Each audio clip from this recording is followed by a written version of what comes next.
confident governments invest in their people. I don't know what that means. So can I ask you to be clear? Will there be new taxes?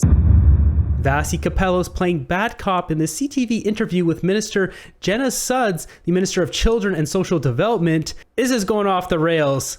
What you're about to see here is Vassie ask a lot of great questions. I like that she's on Canadian side with this one. It seems, I think she does bad cop in every interview, which when she's going with the carbon tax doesn't really seem to garner a lot of support. Regardless, she interviews Jenna Sudds and really pushes her on housing and the housing numbers, which I'm really impressed with. We'll break down some of this mortgage stuff. This is crazy. The new budget that's being dropped in April 16th by the Trudeau Liberal government, by Chrystia Freeland, the finance minister. It seems like there's going to be some sort of new tax to pay for all this spending that they've been doing. Why should Canadians believe that the money announced today will do what your government says it will? And I'm asking that question because this is top-up money. Some top-up money announced first in the fall economic statement, now an additional $15 billion of top-up money, launched in 2017, $25 billion in loans to build 71,000 units by 2027.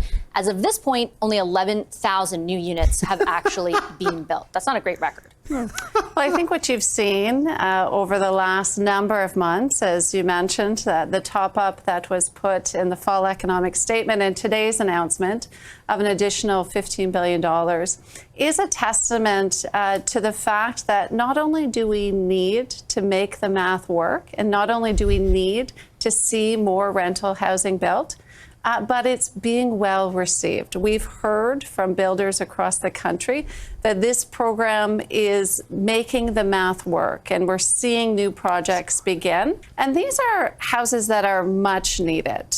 When I talk to Canadians across the country, particularly young Canadians, millennials, Gen Z, who are struggling to find either affordable rents, or affordable homes. This program is specifically targeted to help address building more units faster, and we're seeing that translate. But that was what the original program in 2017 was intended to do as well. And when you talk about making the math work, if your government has only with that program been able to construct or initiate the construction of 11,000 units out of a planned 71,000 by 2027, why, again, should Canadians believe that even, despite this program being well received as you describe it, it will actually work, which is what they need for it to work? Well, I think they'll see that it actually works when they see shovels in the ground and they see new homes on the market, which is exactly what we're seeing. I think at the end of the day, what's important, regardless of what the number is the fact that new homes are being constructed. And every new home that is constructed means a new beginning for someone, a place to call home, a place to grow their aspirations, maybe grow their families. What a bunch of fluff. Like, I hate it when people answer questions like that. Oh, grow their homes. Oh, they can blossom into the house. Oh, like, give me a break. We need houses. So let's break down the math here real quick and we'll continue this here. Currently, Canada has a deficit of 5 million houses. We're also going to need 5 million more houses, at least. It's actually more than that. 5 million more for the immigrants they're bringing in over the next 10 years. That's 500,000 per year. That's another 5 million. But if you add in the foreign students and the foreign workers, it's a lot more. But let's just say, just based off the immigration and our current deficit, we're at 10 million houses. Now, really, it's probably like 2 or 3 or 4 or 5 more million than that with the foreign workers and students, etc. But even going very conservatively with just 10 million, if you divide that by 10 years... Oh, look at that. Basic math. I think this is math that Jenna Sudds and Chrystia Freeland didn't do. 1 million houses per year have to be built. Currently, the builders of Canada build 240,000 houses per year. So we'll minus the 240,000 that the builders of Canada can build. We are a deficit of 760,000 houses per year. This fluff of her saying, oh yeah, well, just people can blossom and they can just, all the flowery language. It's like, this is basic math. And side note, the booger in her nose is highly distracting. And, in a time when we know that there are Canadians struggling, I think this is really creating opportunities for people to thrive, to grow. We're seeing it across the country. This is about building homes, building communities, building places where people can thrive and grow. Is your government, though, just coming to the realization that that is necessary for you to focus on? Because with all due respect, the CMHC for 2 years almost has been saying that an additional 3.5 million new units are needed by 2030 in order to restore affordability. This is 30,000, maybe 130,000, if it all comes to fruition, which again, your government's track record is not on your side for. Yeah, I think what you've seen and you're continuing to see through the announcements for Budget 2024 is a focus specifically on fairness. In addition to the housing announcements that we've been making, we've announced more funding for early learning and childcare to grow the number of spaces for families. We've announced a new $1 billion investment in a national school food program. These are programs and investments that Canadians need. Her answer to that question is, we've got a national school food program, so kids can eat their food while they're sleeping on the street in a tent. But that's her response. That Canadians are feeling the pinch right now in the current economic context. And whether it's housing, whether it's a national school food program, whether it's more childcare spaces at $10 a day, we're continuing to do the hard work to ensure that we're there for them. But respectfully, when that didn't necessarily answer the question I posed, which was specific to housing. And I'm not taking away from the other announcements that you've made, but your government has been in power now for more than 8 years. There have been, house prices going up for a number of years. The CMHC has identified very clearly what the target is that your government, or that governments in general, I should say, need to try and achieve in order to restore affordability. When you talk about a focus now, are you just coming to the realization about how acute this problem is? And what does it say to Canadians if that's just hitting you now? Yeah, no, I would conversely say that since our government came into power in 2015, there's been a tremendous amount of work happening on the housing front. To what end for Canadians? I point to the earlier days of the National Housing Strategy, which was the beginning of this work that has been unfolded. I point to the Housing Accelerator Fund, which we've seen have tremendous uptake and impact across the country, with a top-up yesterday announced of $400 million to continue to see more homes built across the country. And I'd also point to today as well, not only with the $15 billion announcement for the apartment construction financing initiative, but also for Canada Builds. And I mention that, Vachi, because I think it's really important to point to the role that, of course, the federal government is playing here, the leadership role that we're playing in these investments, but also the provinces, the territories, municipalities, non-for-profits. We all need to do a full court press when it comes to addressing the housing challenges here. And I think that's what you're seeing in the initiatives that we're bringing forward. I do want to ask about that, because the impression that the provinces seem to be on the receiving end of is that it's the federal government's way or the highway when it comes to these housing initiatives, including what you just laid out. When you point to something like the housing strategy announced in 2017, I think at the time the government was only hoping to initiate the construction of about 60,000 units. Again, well short of what is eventually needed in order to restore affordability. Why should provinces take their marching orders from you when, again, as of yet, your government does not have a lot of results to point to? Mm-hmm. Well, I think, a perfect example, Vachi, is BC Builds. So BC Builds, BC came to us back earlier this year, and in February, we announced a $2 billion investment with them collaboratively to move forward in a way that we'll see more homes built quicker. But that's not what's happening here. BC came to you first. You're building a federal model based on something that they've introduced, that they've asked you for. That's worked well. But you're also now requiring that provinces adopt a Bill of Rights, for example, for renters, and a whole succession of things that you laid out in the past 2 days that provinces have to do in order to access the money that you're offering. Again, is your government really in a position to say our way or the highway when your way has yet to yield the kinds of results that you're now telling Canadians you promise it will? Let's just break from that for a real quick second here to show the Housing Accelerator Fund will result in over 750,000 additional new homes. This is over a decade. Right here, over the next decade, these agreements, blah, blah, blah, blah, blah. So Do we need to bring the calculator back? This time, let's use the more conservative number that Vasi just gave there. So 5 million deficit currently, plus I think she said 3.2 million, the CMHC said.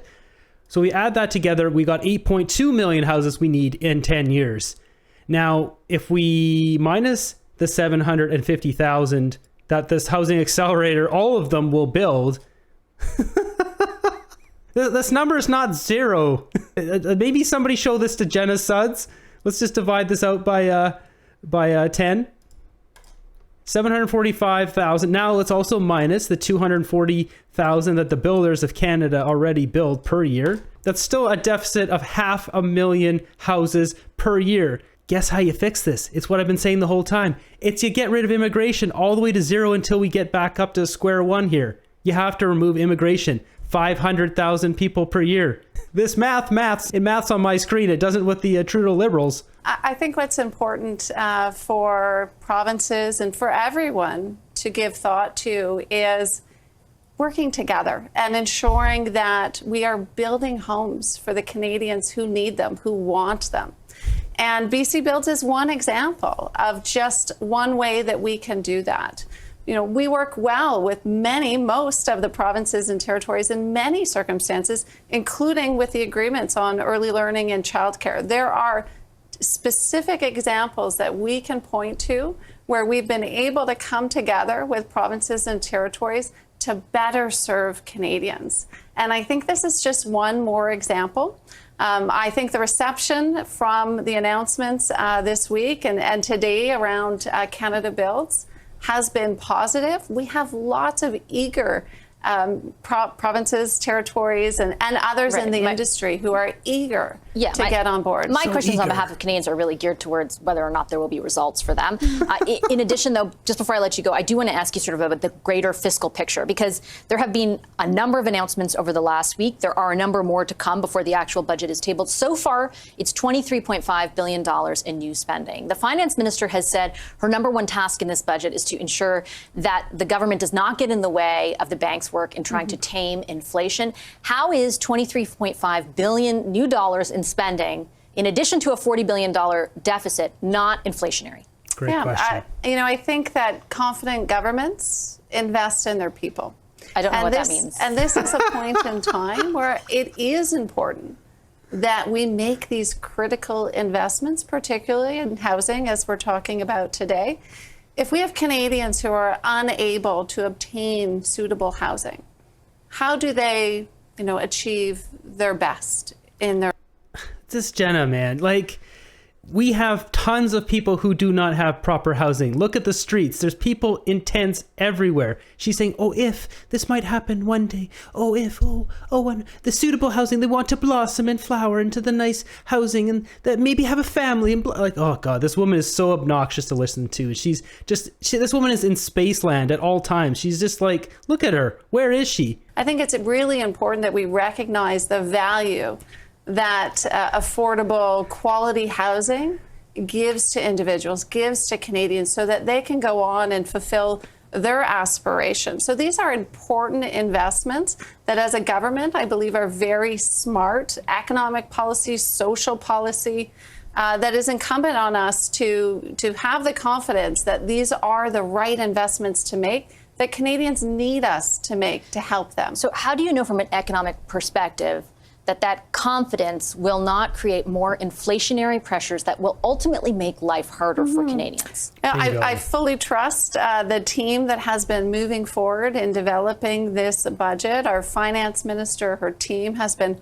hard at work doing this analysis and ensuring that we are making smart investments, and I trust that they are. Will it require additional revenue levers? Will your government be introducing new taxes? There are no new taxes to be introduced. None. So you have ruled out any additional taxes, including a wealth tax, excess profit tax, nothing. I trust you'll see the budget as it rolls out on April 16th. Our finance minister is leading that charge.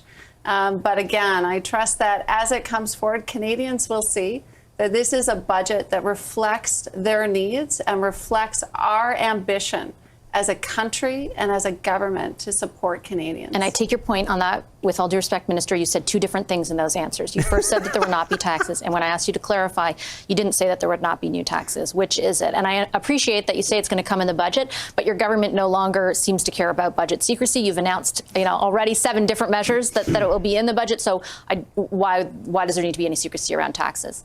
I don't think there's anything to be said about secrecy, Vachi. I think what you're seeing leading up to the budget is us sharing some of those thoughts, some of those investments as we get closer to budget day. Of course, there'll be more to come April 16th, and I trust that we'll be able to have that conversation again So then. can I ask you to be clear, will there be new taxes? As I said, we'll see the budget as it comes out on April 16th. So no clear answer at this point on whether or not, I can't say for sure that there won't, to Canadians watching tonight, there won't be any new taxes. To Canadians watching today, they can be assured that their government is making investments that are needed to ensure that Canadians across the country are supported, and particularly as we've talked about today with the housing programs. Her smile is so gross. It's just like corrupted with evil. If she can't give a straight like yes or no to that, then that's a yes. That's 100%. There's some new tax coming on April 16th because there's no way they have to pay for this somehow. Were they going to add like a JST, a Justin service tax? The only thing you do is laugh at. This is so dumb. I can't believe this. Like, they're probably adding a new tax. Who knows? Maybe they'll surprise us with another carbon tax. It's a different carbon tax. Or maybe they'll just double the carbon tax without us knowing. And surprise, we're actually going to double your $80 per ton to $160 per ton just 2 weeks later. Oh, this government is so unbelievably corrupt. And like, she's like, oh, some people, they want homes. They can blossom and they can just, their aspirations. Just shut it down, Jenna Suds. Just enough of that crap. Canadians have had enough of that crap. We don't want any more. So let me know in the comments down below what you guys think is going to be happening here on April 16th with this budget dropping from Chrystia Freeland. I think it's just more, they're going to do a tax grab. They're going to try to take our money and stuff it away in some foreign account, which they'll collect later after they get thrown out of power. That's what I think is going to happen. That's my opinion. This government has proven themselves a track record of never doing anything for the betterment of the 41 million Canadians in Canada. It's always the betterment of themselves. If they wanted to change our perspective of that and prove us wrong, then they would change the election date to being 1 week earlier so they don't get those golden pensions, but we know they're not going to do that. At this point, I think we should send in, as citizens, to have a referendum or something on removing their golden pensions for delivering so poorly to Canadians. And really, I've had an idea here I've been thinking about. We should be having government salaries based directly on their results. So if a minister...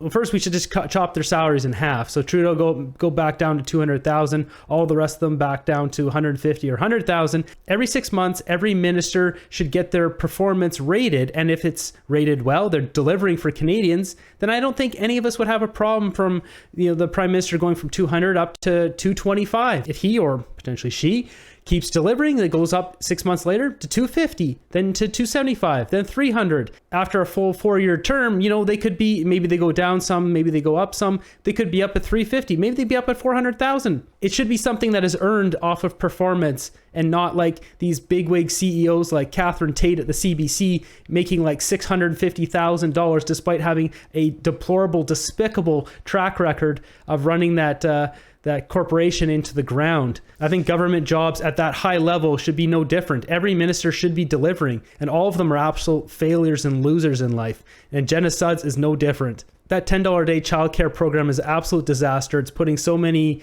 daycares out of business in Alberta because it was rolled out with no forethought. So share your thoughts on the Vassy interview as well as what I just said here with having a pay scale that changes based on performance. I think that's how we need to roll this out. The problem is the people in power probably don't ever want to change that.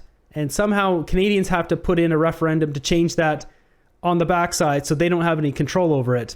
I don't know. Canada's system is broken and corrupt. I don't know if it'll ever change, but let me know your thoughts down below. Thanks for watching to the end of the video here. I greatly appreciate all of you. Be sure to subscribe and turn on the notifications so you get notified of all my videos. We'll keep fighting for freedom here. I'll keep you guys informed. See you on the next one.